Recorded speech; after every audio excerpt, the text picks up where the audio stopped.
1954 ಇದೇ ನವೆಂಬರ್ 9ನೇ ತಾರೀಕು ನಾಗರಕಟ್ಟೆ ಎಂಬ ದಕ್ಷಿಣ ಕನ್ನಡ ಜಿಲ್ಲೆಯಲ್ಲಿ ಈ ನಮ್ಮ ಶಂಕರ್ ನಾಗ್ರವರು ಹುಡ್ತಾರೆ. ಅವರಿಗೆ 71 ವರ್ಷ ವಯಸ್ಸು ಈಗ ಇದ್ದಿದ್ದರೆ ಅವರಿಗೆ ಶುಭಾಶಯವನ್ನು ಕೋರ್ತೇನೆ.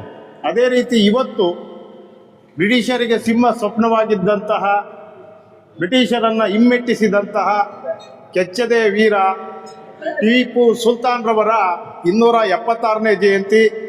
ಅವರ ಶುಭಾಶಯವನ್ನು ಕೂಡ ನಾನು ಕೋರಲಿಕ್ಕೆ ಬಯಸ್ತೇನೆ. ಹಾಗೆಯೇ ಕನ್ನಡ ರಾಜ್ಯೋತ್ಸವವನ್ನು ಆಚರಣೆ ಮಾಡ್ತಾ ಇದ್ದೀವಿ.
ಮುಂದೆ ಹೋರಾಟ ಇದು ರಾತ್ರಿ 10:30 ಶಂಕರ್ ಬರ್ತಿದ್ರು.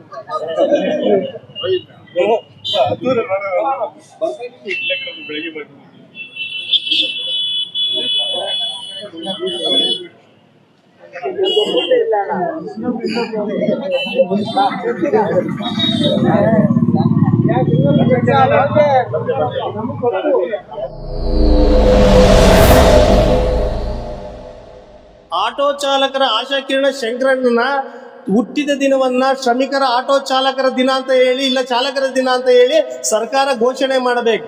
ಮತ್ತು ಈ ಕರ್ನಾಟಕದಲ್ಲಿರೋ ಬೆಂಗಳೂರಲ್ಲಿರೋ ಮೆಟ್ರೋಕ್ಕೆ ಶಂಕರನಾಗನ ಹೆಸರನ್ನ ದಯಮಾಡಿ ಇಡಬೇಕು ಅಂತ ಹೇಳಿ ಈ ಮೂಲಕ ಕೇಳ್ತಾ, ಈಗಾಗಲೇ ನಾವು ನಿನ್ನೆ ದಿವಸ ಶಂಕರನಾಗ್ರವರ ಜಯಂತಿಯನ್ನು ಈಗಾಗಲೇ ಆಚರಿಸಿದ್ದೀವಿ. ಈಗ ಮಾರನೇ ದಿವಸ ಟಿಪ್ಪು ಜಯಂತಿಯ ದಿವಸದೊಂದು ಅರ್ಥಪೂರ್ಣವಾಗಿರ್ತಕ್ಕಂತಹ ಶಂಕರನಾಗ್ರವರನ್ನು ನೆನೆಸಿಕೊಳ್ಳತಕ್ಕಂತಹ ಒಂದು ಕಾರ್ಯಕ್ರಮವನ್ನು ಮಾಡ್ತಾ ಇದ್ದೀರಿ.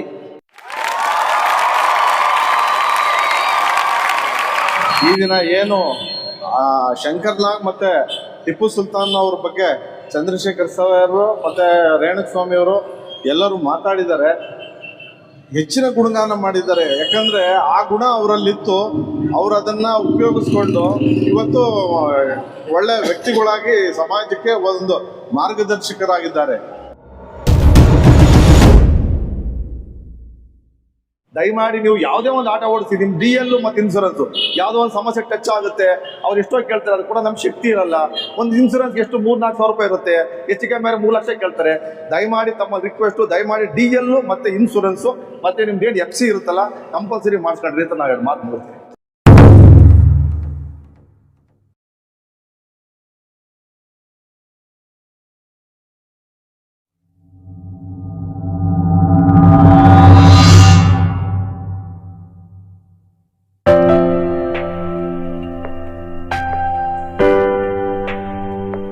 1954 ಇದೇ ನವೆಂಬರ್ 9ನೇ ತಾರೀಕು ನಾಗರಕಟ್ಟೆ ಎಂಬ ದಕ್ಷಿಣ ಕನ್ನಡ ಜಿಲ್ಲೆಯಲ್ಲಿ ಈ ನಮ್ಮ ಶಂಕರ್ ನಾಗ್ರವರು ಹುಡ್ತಾರೆ. ಅವರಿಗೆ 71 ವರ್ಷ ವಯಸ್ಸು ಈಗ ಇದ್ದಿದ್ದರೆ ಅವರಿಗೆ ಶುಭಾಶಯವನ್ನು ಕೋರ್ತೇನೆ. ಅದೇ ರೀತಿ ಇವತ್ತು ಬ್ರಿಟಿಷರಿಗೆ ಸಿಂಹ ಸ್ವಪ್ನವಾಗಿದ್ದಂತಹ, ಬ್ರಿಟಿಷರನ್ನು ಹಿಮ್ಮೆಟ್ಟಿಸಿದಂತಹ ಕೆಚ್ಚದೆ ವೀರ ಟಿಪ್ಪು ಸುಲ್ತಾನ್ರವರ 276ನೇ ಜಯಂತಿ. ಅವರ ಶುಭಾಶಯವನ್ನು ಕೂಡ ನಾನು ಕೋರಲಿಕ್ಕೆ ಬಯಸ್ತೇನೆ. ಹಾಗೆಯೇ ಕನ್ನಡ ರಾಜ್ಯೋತ್ಸವವನ್ನು ಆಚರಣೆ ಮಾಡ್ತಾ ಇದ್ದೀವಿ. ಅದಕ್ಕೂ ಕೂಡ ಕನ್ನಡ ರಾಜ್ಯೋತ್ಸವದ ಶುಭಾಶಯಗಳನ್ನು ಕೋರ್ತಾ, ಮೊದಲಿಗೆ ಟಿಪ್ಪು ಸುಲ್ತಾನ್ ಒಬ್ಬ ಮಹಾರಾಜ. ಈ ರಾಜ್ಯದಲ್ಲಿ ಅತ್ಯಂತ ಯಶಸ್ವಿಯಾಗಿ ರಾಜಾಡಳಿತವನ್ನು ಮಾಡಿದಂತಹ ವ್ಯಕ್ತಿ. ಈ ದೇಶಕ್ಕೆ ನೂರಾರು ವರ್ಷಗಳ ಕಾಲ ಬ್ರಿಟಿಷರು ಮುತ್ತಿಗೆಯನ್ನು ಹಾಕಿ ಈ ದೇಶವನ್ನು ಲೂಟಿ ಮಾಡ್ತಕ್ಕಂಥ ಕೆಲಸವನ್ನು ಮಾಡ್ತಾ ಇದ್ದರು. ಆ ಸಂದರ್ಭದಲ್ಲಿ ಇಲ್ಲಿ ಅನೇಕ ರಾಜ್ಯಗಳಿದ್ದು, ಅನೇಕ ರಾಜರುಗಳಿದ್ದರು. ಆದರೆ ಅವರೆಲ್ಲರಿಗೂ ಕೂಡ ಸ್ಫೂರ್ತಿಯಾಗಿ ಬ್ರಿಟಿಷರನ್ನು ಒಡೆದೋಡಿಸ್ತಕ್ಕಂಥ ಕೆಲಸವನ್ನು ಮಾಡಿದಂತಹ ವ್ಯಕ್ತಿ ಟಿಪ್ಪುರವ್ರನ್ನ ಇತ್ತೀಚೆಗೆ ಒಂದು ರೀತಿ ಬೇರೆ ರೀತಿಯಲ್ಲಿ ಅವ್ರನ್ನ ವೈಭವೀಕರಿಸ್ತಕ್ಕಂಥ ಕೆಲಸವನ್ನು ಕೆಲವು ಪಕ್ಷಗಳು, ಸಂಘಟನೆಗಳು ಮಾಡ್ತಿದ್ದಾವೆ. ಅವು ಯಾವ ಮಾಡ್ತಿದ್ದಾವೆ ಅಂದರೆ, ಯಾರು ಬ್ರಿಟಿಷರಿಗೆ ಸಿಂಹ ಸ್ವಪ್ನವಾಗಿದ್ರೋ ಇವತ್ತು ಬ್ರಿಟಿಷ್ ಬೂಟು ನೆಕ್ಕಿದಂತಹ ಪಕ್ಷದವರಿಗೆ ಮತ್ತೆ ಅವರು ಸಿಂಹ ಸ್ವಪ್ನವಾಗಿದ್ದಾರೆ. ಅವರು ಮಾತ್ರ ವಿರೋಧ ಮಾಡ್ತಿದ್ದಾರೆ ಬಿಟ್ಟರೆ ಟಿಪ್ಪುವನ್ನು ಈ ಭಾರತೀಯರು ಯಾರೂ ಕೂಡ ಕನ್ನಡಿಗರು ವಿರೋಧ ಮಾಡಲ್ಲ. ಕಾರಣ ಇಷ್ಟೇ, ಇವತ್ತು ಅವರು ಯಾವತ್ತೂ ಕೂಡ ಹಿಂದೂ ವಿರೋಧಿಗಳಾಗಿರಲಿಲ್ಲ. ಅದನ್ನು ಬಿಂಬಿಸಕ್ಕೆ ಹೊರಟಿದ್ದಾರೆ. ಅವರು ಇವತ್ತು ಶೃಂಗೇರಿ ಶಾರದಾಂಬ ಪೀಠಕ್ಕೆ ಸಾಕಷ್ಟು ಹಣವನ್ನು ಕೊಟ್ಟು ದೇವಸ್ಥಾನವನ್ನು ಕಟ್ಟಿಸಿಕೊಟ್ಟಿದ್ದಾರೆ. ಶ್ರೀರಂಗನಾಥ ದೇವಸ್ಥಾನಕ್ಕೂ ಕೂಡ ಸಹಕಾರ ಕೊಟ್ಟಿದ್ದಾರೆ. ಅಂದರೆ ಎಲ್ಲ ಜನಾಂಗಕ್ಕೂ ಕೂಡ, ಕೋಲಾರದಿಂದ ಹಿಡಿದು ಏನು ದೇವನಹಳ್ಳಿಯಿಂದ ಹಿಡಿದು ಅಪ್ ಟು ನಮ್ಮ ಮೈಸೂರು ಪ್ರಾಂತ್ಯದವರೆಗೂ ಕೂಡ, ಕೊಡಗಿನವರೆಗೂ ಕೂಡ ಸಾಮ್ರಾಜ್ಯವನ್ನು ವಿಸ್ತರಣೆ ಮಾಡಿಕೊಂಡು ಉತ್ತಮ ಆಡಳಿತವನ್ನು ಕೊಟ್ಟಿರ್ತಕ್ಕಂಥವ್ರು. ಮತ್ತು ತಮ್ಮ ಮಕ್ಕಳನ್ನು ಒತ್ತೆ ಇಟ್ಟು, ಚಿನ್ನವನ್ನು ಒತ್ತೆ ಇಟ್ಟು ಯುದ್ಧವನ್ನು ಮಾಡಿದಂಥವರು, ಸೈನಿಕರನ್ನ ಚೆನ್ನಾಗಿ ನೋಡ್ಕೊಂಡಂಥ ವ್ಯಕ್ತಿ ಟಿಪ್ಪು ಸುಲ್ತಾನ್. ಅದರಿಂದ ಅವ್ರನ್ನ ಸ್ಮರಣೆ ಮಾಡ್ತಕ್ಕಂಥದ್ದು ಇಡೀ ಭಾರತೀಯರ ಕರ್ತವ್ಯ, ಕನ್ನಡಿಗರ ಕರ್ತವ್ಯ ಅಂತ ನಾನಂತೂ ಕೂಡ ಭಾವಿಸ್ತೇನೆ ಅಂತ ಹೇಳ್ತಾ, ಮತ್ತೊಮ್ಮೆ ನಿಮಗೆಲ್ಲರ ಟಿಪ್ಪು ಶೌರ್ಯ, ವೀರ್ಯ, ಧೈರ್ಯ ನಿಮ್ಮೆಲ್ಲರಿಗೂ ಇರಬೇಕು. ಟಿಪ್ಪು ದೇಶದ್ರೋಹಿ ಅಲ್ಲ, ಟಿಪ್ಪು ಈ ದೇಶದ ಆಸ್ತಿ ಮತ್ತು ಶೌರ್ಯವಂತ ಅಂತ ಹೇಳ್ತಾ ಟಿಪ್ಪುರವರ ಜಯಂತಿಯವರ ಶುಭಾಶಯವನ್ನು ಮೊದಲಿಗೆ ಕೋರ್ತೇನೆ. ಏನು ಶಂಕರ್ ನಾಗ್ರವರು 71ನೇ ವರ್ಷ ಅಲ್ವಾ ದಿನಾಚರಣೆ, ಅವ್ರನ್ನ ನಾವು ಯಾವ್ಯಾವ ಕಾರಣಕ್ಕೆ, ಒಂದು ಚಲನಚಿತ್ರ ನಟರಾಗಿದ್ದರು, ಚಲನಚಿತ್ರ ನಿರ್ದೇಶಕರಾಗಿದ್ದರು, ಮತ್ತು ರಂಗಾಯಣ ಏನು ಒಂದು ರಂಗಕರ್ಮಿ ಆಗಿದ್ದರು, ಒಳ್ಳೆ ನಾಟಕಗಳನ್ನು ಕೊಡ್ತಾಯಿದ್ರು. ಇವತ್ತು ಡಾಕ್ಟರ್ ರಾಜ್ಕುಮಾರ್ ರವರ ಒಂದು ಮುತ್ತಿನ ಕತೆ ನಾವೆಲ್ಲರೂ ಕೂಡ ನೋಡಿದ್ದೀವಿ. ಅಂಥ ಚಿತ್ರವನ್ನು ಡಾಕ್ಟರ್ ರಾಜ್ಕುಮಾರ್ ರವರಿಗೆ ನಿರ್ದೇಶನ ನೀಡ್ತಕ್ಕಂಥ ಒಂದು ಸಾಮರ್ಥ್ಯವನ್ನು ಕೇವಲ 34-35 ವರ್ಷದಲ್ಲಿ ಬೆಳೆಸ್ಕೊಂಡಿದ್ರು. ಅಂದರೆ ಅವ್ರು ಸತ್ತಾಗ ಕೇವಲ 35 ವರ್ಷ, ಚಿಕ್ಕ ಹುಡುಗ ಅಷ್ಟೇ ಅವ್ರು. ಇನ್ನೂ ಅವಾಗ 35 ವರ್ಷ. ಇವತ್ತು 35 ವರ್ಷದಲ್ಲಿ ಭಾಳಷ್ಟು ಜನ ಮದುವೆ ಆಗಿಲ್ಲ, ಹೆಣ್ಣು ಸಿಕ್ತಲೇ. ಅಂಥ ವಯಸ್ಸಿನಲ್ಲಿ ಸಾಕಷ್ಟು ಸಾಧನೆ ಮಾಡಿ 94 ಪಿಕ್ಚರ್ ಮಾಡಿದ್ರು ಅವರು. 94 ಪಿಕ್ಚರು ಅನೇಕ ಭಾಷೆಗಳಲ್ಲಿ, ಕೇವಲ ಕನ್ನಡ ಒಂದೇ ಭಾಷೆ ಅಲ್ಲ, ಅವರು ಮರಾಠಿನಲ್ಲೂ ಮಾಡಿದ್ರು, ಮತ್ತು ಇತರೆ ತುಳು ಈ ಥರ ಎಲ್ಲ ಚಿತ್ರಗಳು ಕೂಡ ನಟನೆ ಮಾಡಿ ಸ್ಫೂರ್ತಿಯಾಗಿದ್ದರು. ಅದ್ರ ಜೊತೆಗೆ ಇವತ್ತು ನಾವು ಮೆಟ್ರೋ ನೋಡ್ತಾ ಇದ್ದೀವಿ ಬೆಂಗಳೂರಲ್ಲಿ. ಮೆಟ್ರೋ ಬಂದಿದ್ದು 2014ರಲ್ಲಿ ಶಂಕುಸ್ಥಾಪನೆ ಆಗಿ. ಆದರೆ ಇವರ ಮೈಂಡಲ್ಲಿ ಮೆಟ್ರೋ ಅಂತಕ್ಕಂಥದ್ದು 1983-85ರಲ್ಲೇ ಇತ್ತು. ಆವಾಗ ಅನಂತನಾಗ್ ಅವರು ಮಂತ್ರಿಗಳಾಗಿದ್ದರು. ಶಂಕರ್ ನಾಗ್ ಅವರು ಮತ್ತು ಅವರು ರಾಮಕೃಷ್ಣ ಹೆಗಡೆ ಅವರಿಗೆ, ಅವತ್ತಿನ ಮುಖ್ಯಮಂತ್ರಿಯವರಿಗೆ ಹೇಳಿ, ನಮ್ಮ ಕರ್ನಾಟಕದಲ್ಲಿ ಮುಂದೆ ಬೆಂಗಳೂರು ಫ್ಯೂಚರಲ್ಲಿ ಈ ಥರ ಬೆಳೆಯುತ್ತೆ, ಈ ಟ್ರಾಫಿಕ್ ಜಾಮ್ ಆಗುತ್ತೆ, ಟ್ರಾಫಿಕ್ಗೆ ತೊಂದರೆ ಆಗುತ್ತೆ, ಮೋನೋ ರೈಲು, ಮೆಟ್ರೋ ರೈಲು ತರಬೇಕು ಅಂತ ಯೋಜನೆಯನ್ನು ಅವತ್ತಲೇ ಹಾಕಿದ್ರು. ನೋಡ್ರಿ, ಅಷ್ಟೊಂದು ಟ್ಯಾಲೆಂಟ್ ಇದ್ದಂತಹ ವ್ಯಕ್ತಿ ಇವರು. ಅದೇ ರೀತಿ ನಂದಿಗಿರಿಧಾಮಕ್ಕೆ ರೂಪ್ವೇ ಅಂತ ಮಾಡಿದ್ದಾರೆ. ಅಂದರೆ ಸುತ್ತರ್ಕೊಂಡು ಹೋಗೋದು ನೇರವಾಗಿ ಇದರಲ್ಲಿ ಟ್ರಾಲಿಲಿ ಹೋಗೋವಂಥದ್ದನ್ನು ಅವತ್ತಲೇ ಕೂಡ ಅವರು ಅದನ್ನು ಮಾಡಿದರು. ಅದು ಕೂಡ ಮೊನ್ನೆ ಬೊಮ್ಮಾಯಿಯವರು ಮಾಡಿ ಅದಕ್ಕೆ ಒಂದು ಶಂಕುಸ್ಥಾಪನೆಯನ್ನು ಮಾಡಿದ್ರು. ಅಂದರೆ ವಿಚಾರವಂತರಾಗಿದ್ದರು. ಮತ್ತು ಅವರು ಹೇಗಿದ್ದರು ಅಂದರೆ, ಶಂಕರ್ ನಾಗು ಅಡ್ವಾನ್ಸ್ ಟೆಕ್ನಾಲಜಿ ಅವ್ರ ಮನಸ್ಸಿನಲ್ಲಿ ಇತ್ತು. ಅಂಥ ಮಹಾನ್ ವ್ಯಕ್ತಿಯನ್ನು ನಾವು ಇವತ್ತಲೂ ಕೂಡ ಯಾಕೆ ಆಟೋ ಚಾಲಕರು ಸ್ಮರಣೆ ಮಾಡ್ತಾ ಇದ್ದಾರೆ ಅಂದರೆ, ಆಟೋ ರಾಜ ಪಿಕ್ಚರ್ ನಾವೆಲ್ಲ ನೋಡಿದ್ದೀವಲ್ವಾ, ಅದರಲ್ಲಿ ಆಟೋರಿಗೂ ಮನುಷ್ಯತ್ವ ಇರ್ತಕ್ಕಂಥವ್ರು ಆಟೋರ್ಗೂ ಪ್ರಚಾರ ಕೊಡಬೇಕು. ಆಟೋದ ಜೀವನ ಏನು, ಆಟೋ ಜೀವನದಲ್ಲಿ ಪ್ರೇಮ ಪ್ರೀತಿ ಏನು ಅನ್ನೋದನ್ನು ಅವತ್ತು ಶಂಕರ್ನಾಗ್ ಮತ್ತು ಗಾಯತ್ರಿ ನಡೆಸಿರ್ತಕ್ಕಂಥ ಪಿಕ್ಚರು ಬಡವ ಶ್ರೀಮಂತ ಅನ್ನೋ ತಾರತಮ್ಯ ಆ ಪಿಕ್ಚರ್ನಲ್ಲಿ ಇತ್ತು. ಅದನ್ನ ಹೋಗ್ಲಾಡಿಸಿ ಹೇಗೆ ಆಟೋ ರಾಜ ಹೆಣ್ಣನ್ನು ಸಾಕಬಲ್ಲ, ಅವನು ಕೂಡ ಈ ಸಮಾಜದಲ್ಲಿ ನಿಲ್ಬಲ್ಲ, ಶ್ರಮಿಕ ಅನ್ನೋದನ್ನು ತೋರಿಸ್ಕೊಟ್ಟವರು ಶಂಕರ್ನಾಗ್ ಅವರು. ಆ ಕಾರಣಕ್ಕೆ ಇವತ್ತು ಇಡೀ ರಾಜ್ಯಾದ್ಯಂತ, ಇಡೀ ದೇಶಾದ್ಯಂತ ನಾನು ಹೇಳ್ತಕ್ಕಂಥದ್ದು, ಕೇವಲ ನಮ್ಮ ರಾಜ್ಯ ಅಲ್ಲ, ಇಡೀ ದೇಶದಲ್ಲಿ ಆಟೋ ಚಾಲಕರಿಗೆ ಒಂದು ಗೌರವ ಬರುವಂತೆ ಮಾಡಿದವರು ಶಂಕರ್ನಾಗ್ರವರು ಈ ಪಿಕ್ಚರನ್ನು ತೆಗೆದು. ಅದರಿಂದ ಶಂಕರ್ನಾಗ್ರವ್ರನ್ನ ಸ್ಮರಣೆ ಮಾಡ್ತಕ್ಕಂಥದ್ರಲ್ಲಿ ಅರ್ಥ ಇದೆ.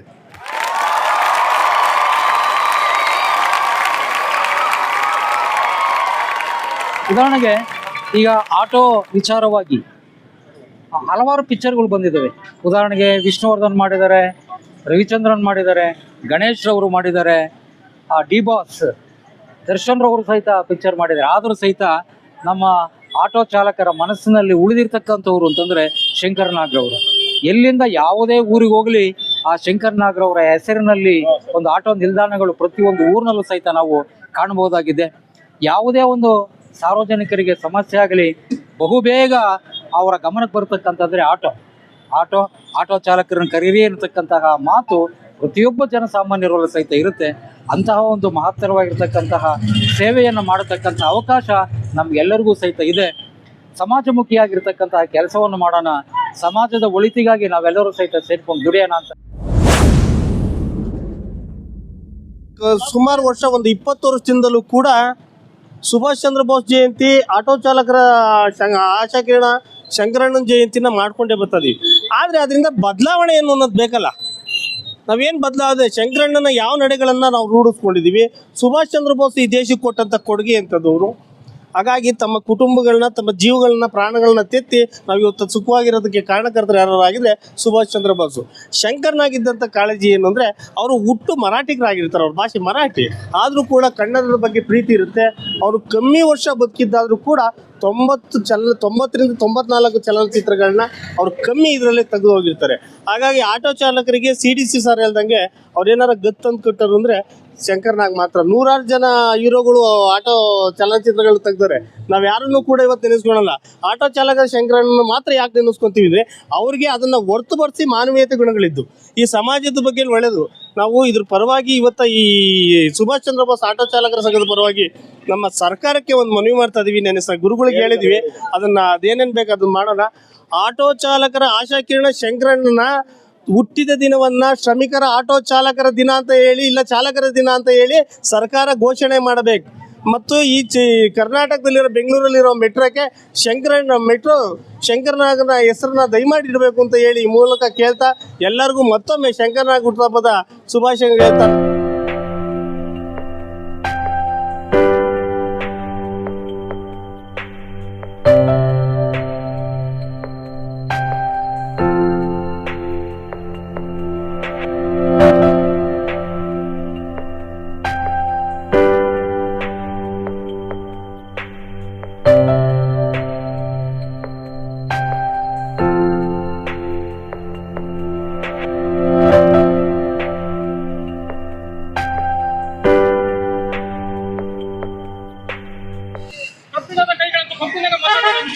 ಕೊಟ್ಟು ಮಾತಾಡ್ತಾ ನನ್ನ ಸ್ವತಂತ್ರ ಕಾಡ್ತಾ ಇದ್ದೀನಿ. ಇದು ನನ್ನ ಸ್ವತಂತ್ರದ ಸಂಕೇತದ ಆರಂಭ. ನಾನು ಯಾರು ಅಂದ್ರೆ ಮೇಘಾಲಯ ಕರ್ನಾಟಕದ ನಾನಾ ತರದ ಜನಗಳಿಗೆ ನಾನಾ ತರದ ನೀರು ಕೊಡ್ತಾರೆ ಸಿಲಗಂಡು ಈ ಸಾಂಗ್ಲಿಯನ್ನ. ಸರ್ ನೀವು ಗೊತ್ತೇ ಇದೆ, ನನ್ನ ಹತ್ತಿರ ಒಂದು ಸೂಟ್ ಕೇಸು, ನನ್ನ ಜೊತೆ ಬಟ್ಟೆ. ನಮ್ಮ ಕರ್ನಾಟಕದಲ್ಲಿ ಯಾವ ಮೂಲೆ ಬೇಕು, ಯಾವ ಡಿಪಾರ್ಟ್ಮೆಂಟ್ ಬೇಕು ಎತ್ತಾಗ್ತೀವಿ ಸರ್. ನಾವು ಹೋಗೋ ಕಡಿದೀವಿ ಸರ್. ಅದು ಒಂದು ಕಂಡೀಷನ್ ಸರ್, ಯಾವುದೇ ಕಾರಣಕ್ಕೂ 3 ವರ್ಷ ನಾನು ಟ್ರಾನ್ಸ್ಫರ್ ಮಾಡ್ಬಿಟ್ಟು ಸರ್, ಪ್ಲೀಸ್ ಸರ್. ಗಂಗರಾಜ್ ನೀ ಸಾಕಿದ್ರೆ ಈ ಬಾರಿ ಒಳ ಸ್ವತಂತ್ರದ ಸಂಕೇತ ಈ ಸಾಂಗ್ಲಿಯನ ಇದ್ದ ಹಾಗೆ ನಿಮ್ಮಂತ 100 ಜನ ಬಂದ್ರೆ ಏನು ಮಾಡಕ್ಕಾಗಲ್ಲ. That is Sangliyana. ನೋಡ್ರಿ, ಪೊಲೀಸ್ ಡಿಪಾರ್ಟ್ಮೆಂಟ್ ಅವರು ಸ್ವಲ್ಪ ಯೋಚನೆ ಮಾಡ್ಬೇಕಂಡ್ರಿ. ಒಬ್ಳು ತಾಯಿ 9 ತಿಂಗಳು ಮಗುವನ್ನು ಎಷ್ಟು ಜಪ್ಪನ ಕಾಪಾಡ್ತಾರೆ, ಅಷ್ಟೇ ಕಾನೂನನ್ನು ಅಷ್ಟೇ ಜಪ್ಪನ ಕಾಪಾಡಬೇಕು. ಚಿಕ್ಕ ಇರುವ ಸರ್ಕಾರಿ ಸಣ್ಣ ಕೈಗೆ ಡ್ಯೂಟಿ ಮಾಡೋದು ಕಲೀರಿ. That is ಸಾಂಗ್ಲಿಯನ.